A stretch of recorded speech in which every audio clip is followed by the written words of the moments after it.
Hey guys, welcome back to the channel. It's Trey, and let's talk about toys because Hasbro just laid off some people.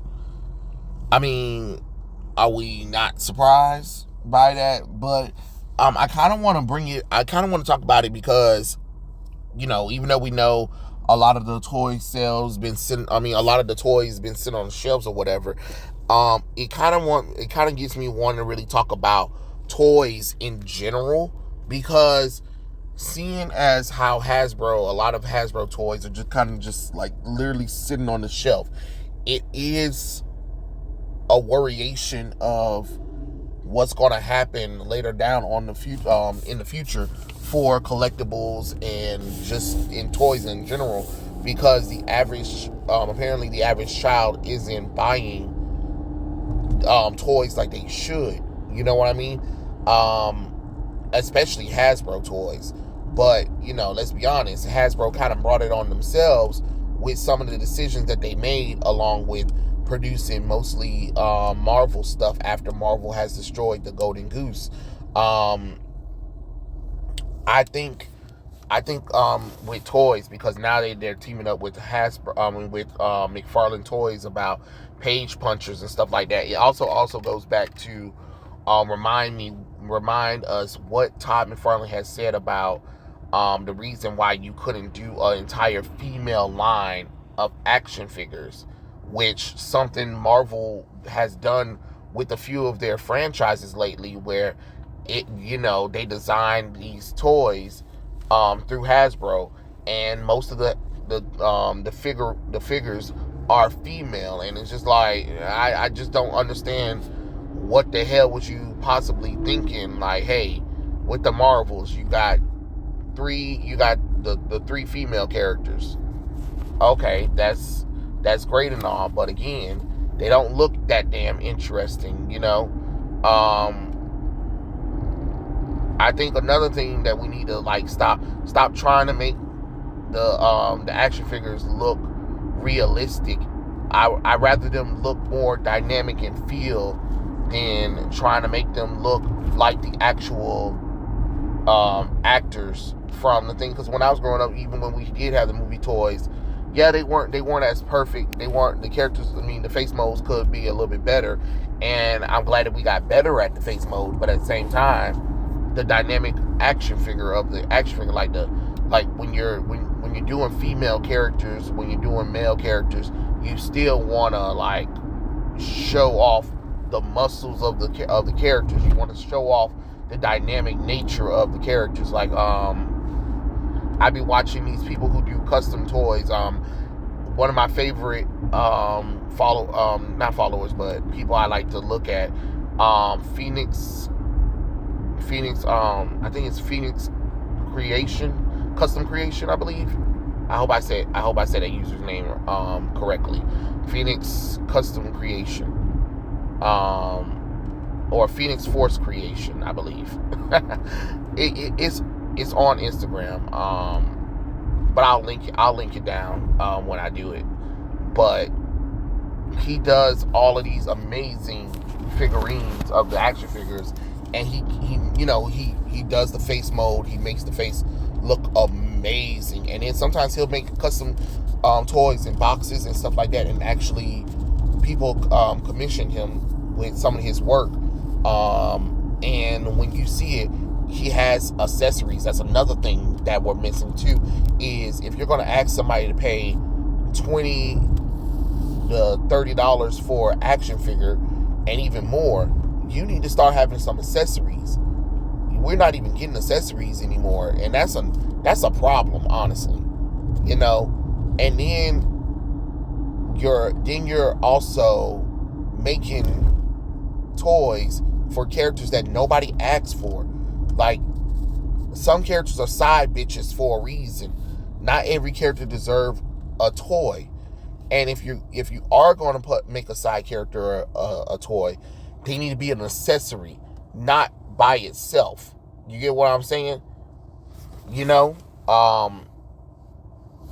But the layoffs is adamant to the fact that Hasbro's been making dumb decisions lately with Disney.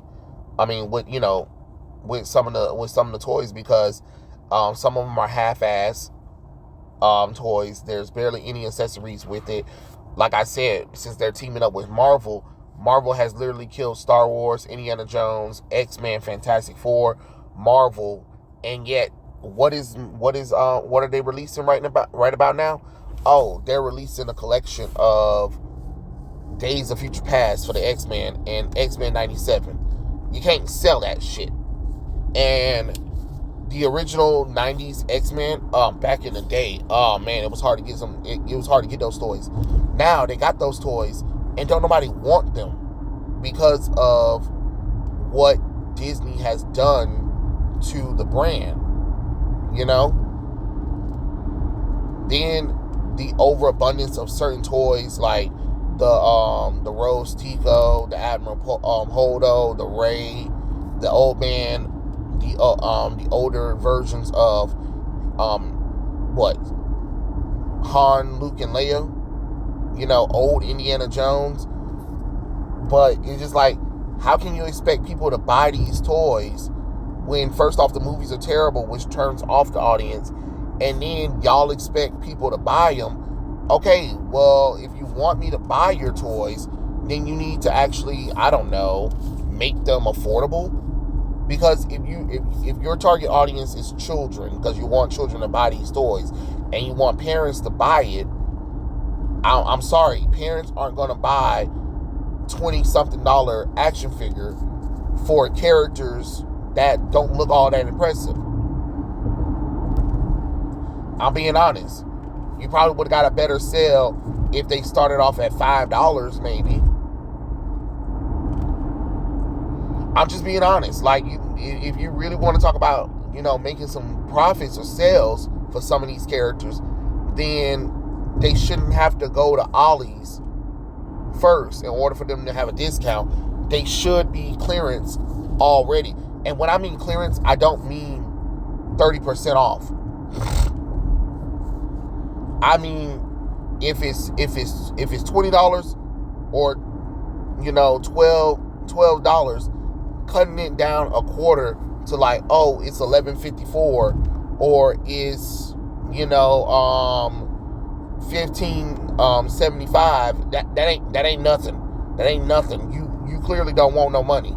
You clearly don't want no money, because if you wanted money, you know what the decision is. It looks way better to have them toys $5, between $5 and $10 at Walmart than it does Ollie's, because at least they'll be like, well, at least a parent will be like, even if the child doesn't really play the toy or whatever and stuff like that, at least they'll pick it up because it's cheap enough. You get what I'm saying? So I'm just saying, like, I think you should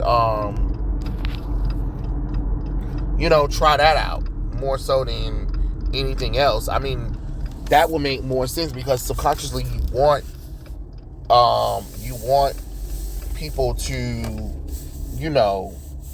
buy these toys, but you can't expect people to give you money for terrible product, especially when the product is of characters that people aren't interested in, or the fact that Marvel Disney has literally turned people off from it.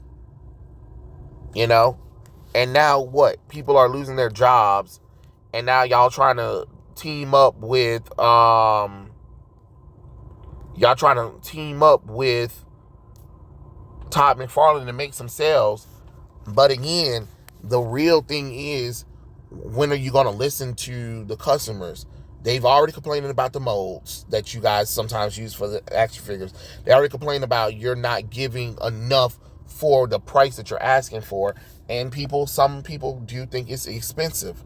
You got to have some kind of quality if you want people to buy these toys. Or keep doing the same shit you're doing, Hasbro. Keep doing the same shit you've been doing. You arrogantly thought that people were just gonna buy shit just because, but people are showing no, we're not gonna buy this shit. we don't want this shit. You need to make some changes. But that's up to you. You keep doing what you want to do. But I just think in general, most toys are being sold.